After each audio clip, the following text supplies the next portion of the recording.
Bismillahirrahmanirrahim.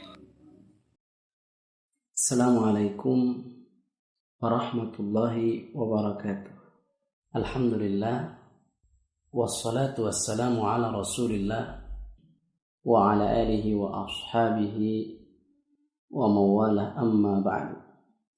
Saudara sekalian di grup WhatsApp Belajar Islam yang semoga dirahmati oleh Allah Rabbul Alamin, kita lanjutkan kajian kitab Al-Fiqhul Muyassar.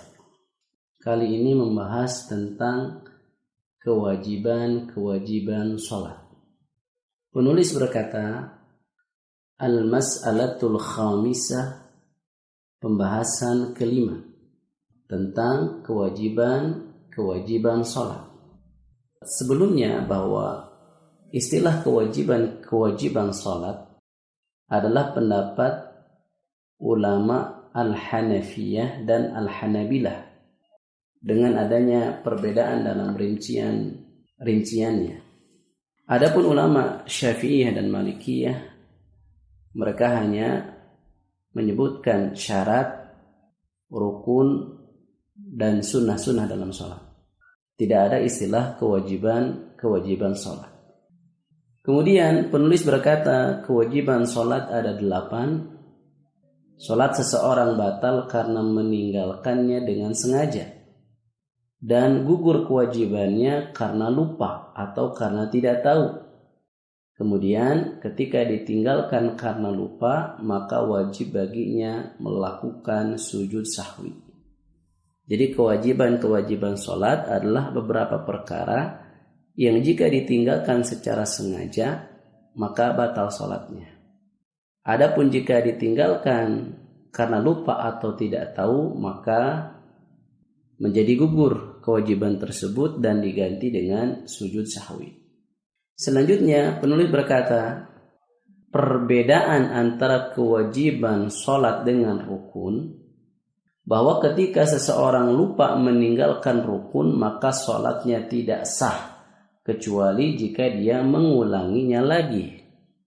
Misalnya pada rakaat pertama dia lupa baca Al-Fatihah. Setelah istiftah langsung baca surat.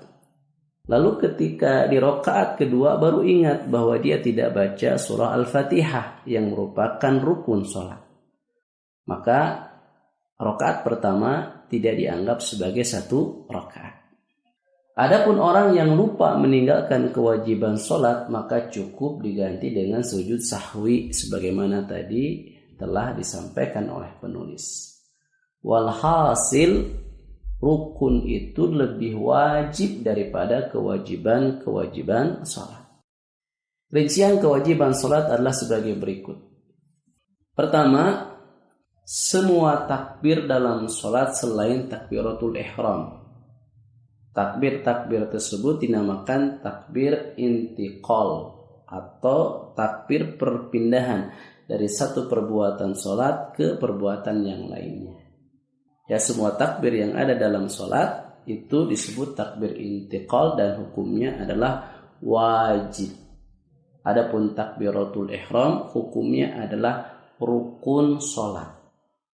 Dalilnya bahwa takbir intiqal ini merupakan kewajiban sholat adalah perkataan Abdullah ibnu Mas'ud radhiyallahu ta'ala anhu, sebagaimana diriwayatkan oleh Al-Imam An-Nasa'i, Al-Imam At-Tirmidzi, dan hadis ini sahih.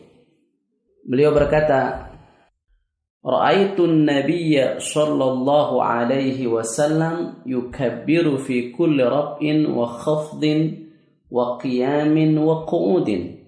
Aku melihat Nabi sallallahu alaihi wasallam bertakbir pada setiap kali bangkit dan turun, pada setiap kali berdiri dan duduk. Dan Nabi sallallahu alaihi wasallam melakukan hal itu secara terus-menerus sampai beliau wafat. Sementara dalam hadis yang lain, baginda Nabi sallallahu alaihi wasallam bersabda, "Shallu kama ra'aitumuni usalli." Salatlah kalian sebagaimana kalian melihat aku melakukan salat. Dan di sini ada perintah, shollu, salatlah kalian sebagaimana kalian melihat aku salat. Jadi takbiratul intiqal itu takbir yang kita baca ketika berpindah dari satu perbuatan salat ke perbuatan yang lain. Misalnya ketika berdiri ingin ruku kita baca Allahu Akbar, itu hukumnya wajib, yang jika seseorang meninggalkan secara sengaja maka salatnya tidak sah.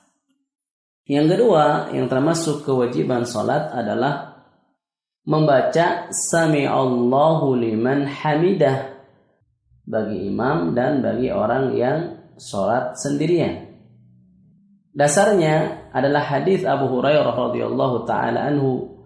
Beliau berkata, "Kana Rasulullah sallallahu alaihi wasallam yukabbiru hina yaqumu ila shalah, thumma yukabbiru hina yarka', thumma yaqul sami'allahu liman hamidah hina yarfa' sulbahu min ar-rak'ah, thumma yaqul wa huwa qa'imun rabbana walakal hamdu." Adalah Rasulullah sallallahu alaihi wasallam senantiasa bertakbir ketika berdiri hendak salat, kemudian ketika ruku, kemudian membaca Sami'allahu liman hamidah ketika mengangkat punggungnya dari ruku, kemudian ketika berdiri mengucapkan Rabbana walakal hamdu. Jadi membaca Sami'allahu liman hamidah bagi imam dan bagi orang yang salat sendirian hukumnya adalah wajib. Kemudian yang ketiga yang termasuk kewajiban di dalam salat adalah bacaan Rabbana walakal hamdu bagi makmum saja. Jadi wajibnya adalah hanya bagi makmum saja. Adapun bagi imam dan yang salat sendirian maka disunnahkan menggabungkan keduanya, yaitu menggabungkan antara Sami'allahu liman hamidah dan Rabbana walakal hamdu. Dasarnya adalah hadis Abu Hurairah radhiyallahu taala anhu di atas yang tadi sudah saya bacakan, juga berdasarkan hadis Abu Musa radhiyallahu taala anhu. Dalam hadis tersebut ada ungkapan wa idza qala sami'allahu liman hamidah faqulu rabbana walakal hamd. Dan jika imam mengucapkan Sami'allahu liman hamidah, maka ucapkanlah oleh kalian Rabbana walakal hamd. Jadi di sini ada perintah. Nabi bersabda, faqulu, maka ucapkanlah. Sementara hukum asal perintah adalah wajib. Jadi bagi imam yang wajib adalah membaca Sami'allahu liman hamidah. Adapun bagi makmum yang wajibnya adalah membaca Rabbana walakal hamd. Dan disunahkan bagi imam juga yang sholat munfarid menggabungkan antara Sami'allahu liman hamidah dengan Rabbana walakal hamdu. Kemudian yang keempat, di antara kewajiban sholat adalah membaca Subhana Rabbiyal Azim ketika ruku, kewajibannya hanya satu kali. Kemudian yang kelima, membaca Subhana Rabbiyal A'la ketika sujud, kewajibannya hanya satu kali saja. Dalil keduanya yaitu bacaan Subhana Rabbiyal Azim dan Subhana Rabbiyal A'la adalah hadis Hudzaifah yang diriwayatkan oleh Imam Abu Dawud, At-Tirmidzi, An-Nasa'i, Ibnu Majah, dan hadis ini sahih. Hudzaifah berkata, "Kana Nabiyyu sallallahu alaihi wasallam yaqulu fi ruku'ihi Subhana Rabbiyal Azim wa fi sujudihi Subhana Rabbiyal A'la." Adalah Nabi sallallahu alaihi wasallam dalam rukuknya senantiasa membaca Subhana Rabbiyal Azim, dalam sujudnya senantiasa membaca Subhana Rabbiyal A'la. Dan dianjurkan membaca tasbih di atas sebanyak 3 kali. Adapun yang wajibnya hanya 1 kali. Selanjutnya yang keenam, di antara kewajiban di dalam sholat adalah membaca Rabbighfirli ketika duduk di antara 2 sujud. Hal itu berdasarkan hadis Hudzaifah. Beliau berkata, "Anna Nabiyya sallallahu alaihi wasallam kana yaqulu baina as-sajdataini Rabbighfirli, Rabbighfirli." Sungguh Nabi sallallahu alaihi wasallam ketika duduk di antara 2 sujud, beliau membaca Rabbighfirli. Diriwayatkan oleh Al-Imam An-Nasai, Ibnu Majah, dan disahihkan oleh Syekh Al-Albani. Mau yang lebih panjang nggak masalah, Rabbighfirli warhamni wajburni dan seterusnya, itu pun nggak masalah. Kemudian saudara sekalian yang dimuliakan oleh Allah, di antara kewajiban salat yang ketujuh adalah tasyahud awal atau membaca tasyahud awal. Membaca tasyahud awal hukumnya adalah wajib, kecuali bagi orang yang mengikuti imam ketika imamnya lupa. Hal itu karena Nabi SAW ketika lupa tasyahud awal, beliau tidak mengulanginya lagi dan diganti dengan sujud sahwi.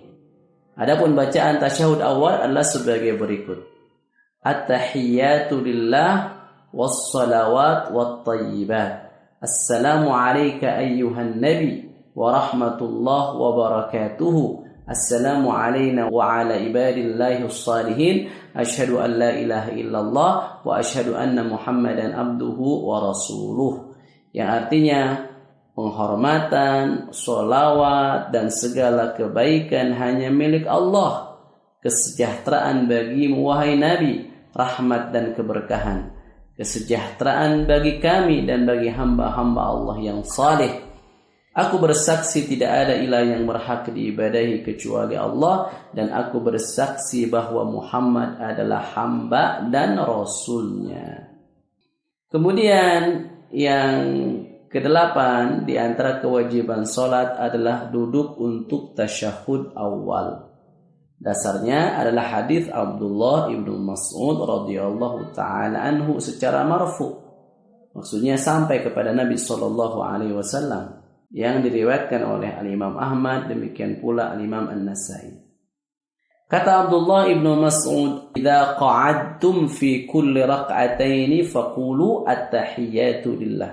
Jika kalian duduk pada setiap dua rakaat, maka ucapkanlah at-tahiyyatu lillah. Di sini ada kalimat jika kalian duduk, menunjukkan bahwa di antara praktek yang dicontohkan oleh Rasul Shallallahu Alaihi Wasallam adalah duduk ketika tasyahud awal. Juga berdasarkan hadis Rifa'ah ibnu Rafi, di mana Nabi Shallallahu Alaihi Wasallam bersabda, "Fa'idha jalasta fi wasatis salati fatma'inna waftarish fakhdakal yusra thumma tashahhad." Jika kamu duduk di tengah-tengah salat, maka tenanglah. Di tengah salat maksudnya rakaat yang kedua, yaitu tasyahud awal, dan bentangkanlah pahamu yang kiri, maksudnya duduk iftirash. Kemudian bertasyahudlah. Nah, hadis tersebut menunjukkan kewajiban duduk tasyahud awal. Jadi sekali lagi, di antara kewajiban-kewajiban dalam sholat, ya, yang pertama adalah takbir intiqal. Takbir berpindah dari satu perbuatan sholat ke perbuatan sholat yang lainnya. Adapun takbiratul ihram, hukumnya adalah rukun sholat. Yang kedua adalah ucapan Sami Allahu liman hamidah bagi seorang imam atau orang yang sholat sendirian. Yang ketiga adalah bacaan Rabbana walakal hamdu bagi makmum saja. Adapun jika imam membaca Rabbana walakal hamdu, maka itu lebih bagus. Demikian pula yang keempat adalah membaca Subhana Rabbiyal Azim ketika ruku. Yang kelima membaca Subhana Rabbiyal A'la ketika sujud. Yang keenam adalah bacaan Rabbighfirli ketika duduk di antara dua sujud. Yang ketujuh adalah membaca tasyahud awal. Dan yang kedelapan adalah duduk untuk tasyahud awal. Para pendengar yang dimuliakan oleh Allah Rabbul Alamin, demikianlah kewajiban-kewajiban di dalam salat. Semoga difahami dengan baik. Akhukum fillah Abu Sumayyah bin Sarbini. Wassalamualaikum warahmatullahi wabarakatuh.